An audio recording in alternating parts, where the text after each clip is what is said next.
बहुत समय पहले की बात है। घने जंगल के पास एक गांव था जिसका नाम रामगढ़ था। ये गांव बहुत ही सुंदर था, लेकिन गांव वाले बहुत डरपोक थे। डर की वजह से वे कभी जंगल में नहीं जाते थे, क्योंकि जंगल के अंदर एक चुड़ैल रहती थी। गांव के लोगों का मानना था वह चुड़ैल रात के समय जंगल में घूमती है, जादू टोना करती है और अगर कोई उसे देखने चला जाए तो वह उसे पकड़ लेती है। लेकिन सच्चाई ये थी कि कोई भी उस चुड़ैल को कभी ठीक से देख नहीं पाया था। उस चुड़ैल के साथ एक छोटी लड़की भी रहती थी जिसका नाम था सुहानी। वह चुड़ैल की अपनी सगी बेटी नहीं थी, बल्कि सौतेली थी। गांव के लोग कहते थे, अगर वह चुड़ैल की बेटी है तो वह भी जादूगरनी होगी। लेकिन हकीकत ये थी कि सुहानी को जादू टोने से कोई लेना देना नहीं था। वह बिल्कुल आम बच्चों की तरह थी, बस उसकी दुनिया जंगल में थी, गांव में नहीं। सच तो ये था कि चुड़ैल, जिसे सब डरावना समझते थे, असल में कमला नाम की एक साधारण औरत थी। कई साल पहले कमला एक साधारण स्त्री थी जो अपने पति के साथ गांव में रहती थी। लेकिन गांव के कुछ लालची लोग उसके पति को धोखा देकर उसकी जमीन हड़पना चाहते थे। उन्होंने कमला पर झूठा इल्जाम लगाया कि वह काले जादू से गांव को बर्बाद करना चाहती है। गांव के लोगों ने उसे घर से निकाल दिया और जंगल में भेज दिया। वहां जाकर कमला ने अकेले रहना शुरू कर दिया। कुछ दिनों बाद उसे जंगल में एक नवजात बच्ची मिली जो अकेली रो रही थी। कमला को समझ नहीं आया कि यह बच्ची कौन थी, लेकिन वह उसे अपने साथ ले आई। धीरे धीरे उसने उसे पाला पोसा और उसका नाम रखा सुहानी।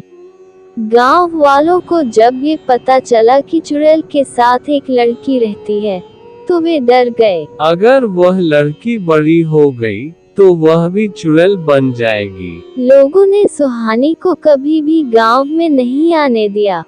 जब भी वह गांव की ओर जाने की कोशिश करती, लोग उसे भगा देते।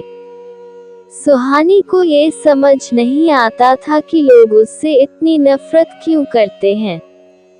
एक दिन गांव में एक भयंकर बीमारी फैल गई। गांव के कई बच्चे और बड़े बीमार पड़ने लगे। ये बीमारी इतनी खतरनाक थी कि गांव का वैद्य भी कुछ नहीं कर पा रहा था। गांव वाले घबरा गए। ये बीमारी किसी बुरी शक्ति की वजह से आई होगी। जरूर यह चुड़ैल का काम है। हमें उससे बदला लेना होगा। सुहानी को जब ये पता चला कि गांव में लोग बीमार हो रहे हैं, तो उसे बहुत दुख हुआ।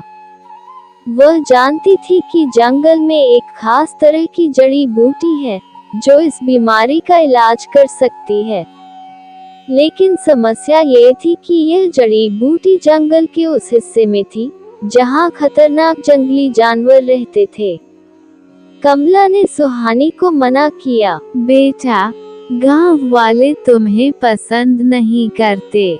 अगर तुम वहां गई तो वे तुम्हें मार भी सकते हैं। लेकिन सुहानी ने ठान लिया कि वह गांव वालों की मदद करेगी, चाहे कुछ भी हो जाए। सुहानी अकेले ही जंगल में गई और बहुत मुश्किल से उन जड़ी बूटियों को इकट्ठा किया। कई घंटे बाद वह गांव में पहुंची, लेकिन जैसे ही गांव वालों ने उसे देखा, वे गुस्से में आ गए। देखो, चुड़ैल की बेटी आई है। जरूर ये हमें और ज्यादा नुकसान पहुंचाने आई होगी। लेकिन तभी गांव का वैद्य आया। बेटी, तुम यहाँ क्यों आए हो? मैं जानती हूँ कि इस बीमारी का इलाज क्या है। ये लो, ये जड़ी बूटियाँ हैं, इससे सब ठीक हो जाएंगे। वैद्य ने पहले संकोच किया, लेकिन फिर उसने उन जड़ी बूटियों का काढ़ा बनाया और बीमार लोगों को पिलाया।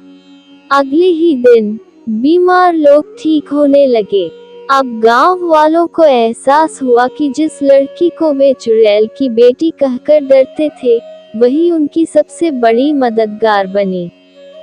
गांव के मुखिया ने सभी को इकट्ठा किया। हमने इतने सालों तक गलती की।